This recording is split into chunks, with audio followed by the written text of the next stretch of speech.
Welcome back to my garden.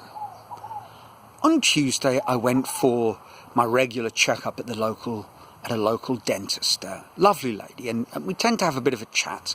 I get there quite early and her patients arrive somewhat later. And I spotted this time I spotted a book on her desk, Jordan Peterson's 12 Rules for Life, or whatever it's called. It was a Portuguese copy. And I asked her how she was finding the book. She said she hadn't got very far into it, and perhaps all she could say at this stage was that it probably wasn't the best of translations, because he's supposed to be quite an eloquent man, and from the little I've seen of him and heard of him, I think he is. And she said that this book didn't read well at all. So perhaps it's true, there's something in the translation. But we got talking on one of the big points that he raises, and a problem that I have with it. It was this whole subject of personal responsibility. And the problem seems to me to be the following, that with these kind of iconic figures, you get caught up in a bit of a dilemma, that if you agree with what they're saying, you're almost immediately lumped into a sort of basket of opinions that classify you as this type of person or that type of person. And this is true for all sorts of figures in all sorts of areas. And I suppose as a byproduct of our virtual reality, social media world, all driven by sort of homogenizing algorithms. And the issue I have with this point about personal responsibility is that, I agree actually in not just broad terms. I think we are responsible for ourselves and sort of captains of our own destiny, and we have to deal with the universe as we find it and take charge of our own lives.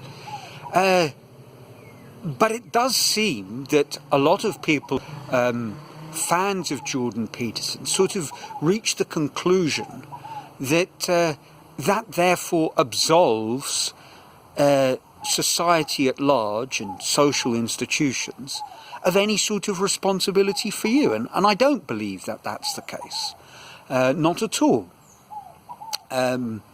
So Jordan Peterson, it seems to me, and maybe I'm misrepresenting him horribly, has become a bit of a poster boy for a very laissez-faire, not just small government, but no government interference and meddling and so those sort of pesky little social programs.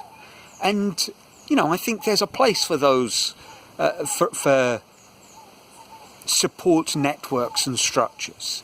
There's a place for institutional compassion, and society has a responsibility.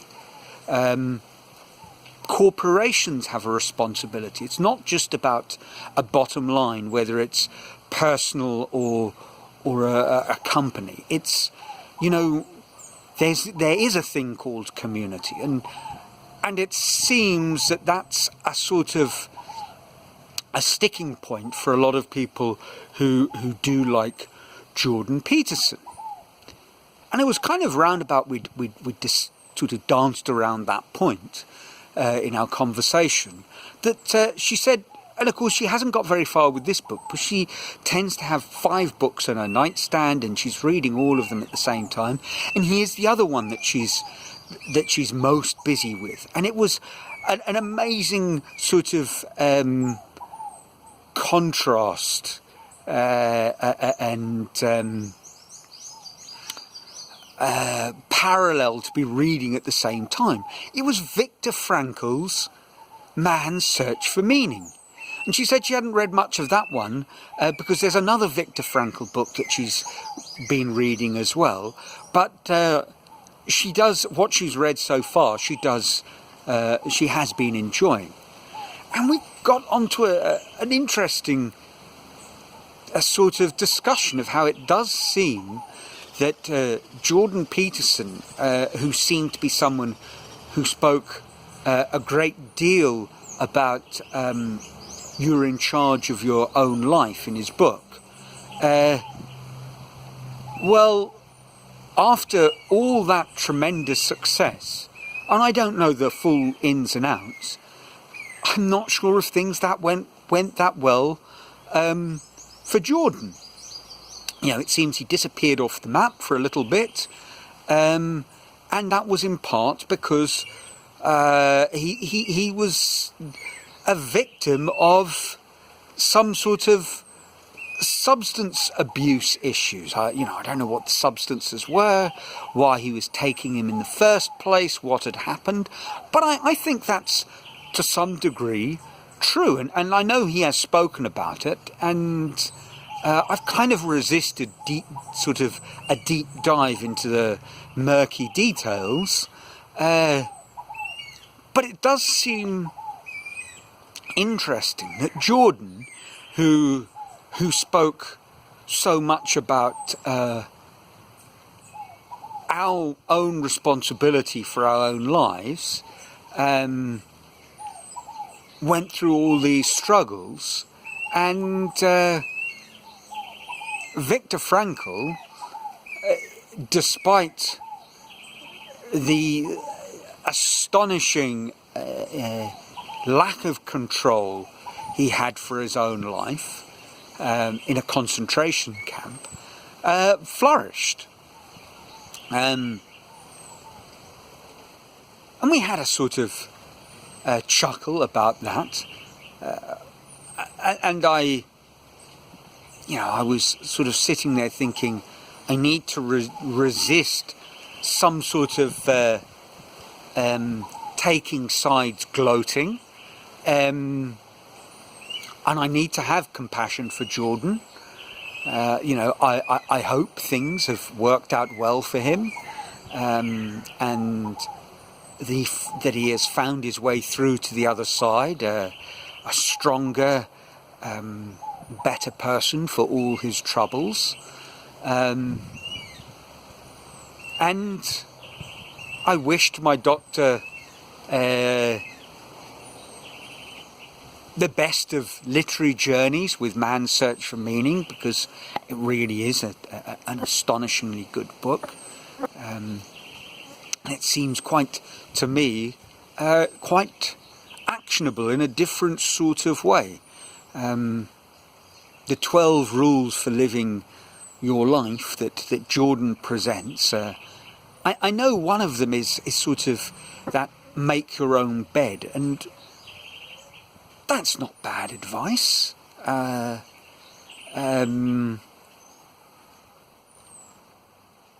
I don't think Viktor Frankl would have frowned on those sort of elements of personal discipline.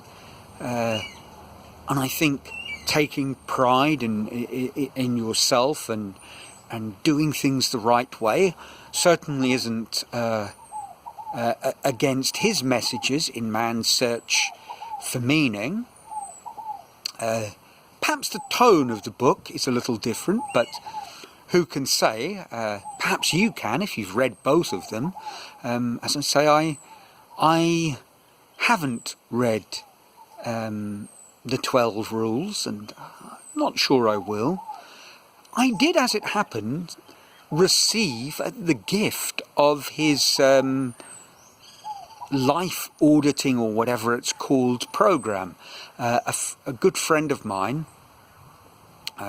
from my Sao Paulo days bought it, and as part of the selling sort of package, you got a free, it was a kind of buy one get two access passes, and he gave the code to me, and it seemed like a very reasonable thing to do, but in the end it just, it was a commitment of time, and it wasn't a commitment that I particularly wanted to make once I'd there was a lot of writing that you needed to do, and then people would give you feedback on the writing, and I want to do a lot of writing, just that wasn't it. I want to do a lot of writing that ultimately will be in a form that can neatly turn into a book one day, perhaps.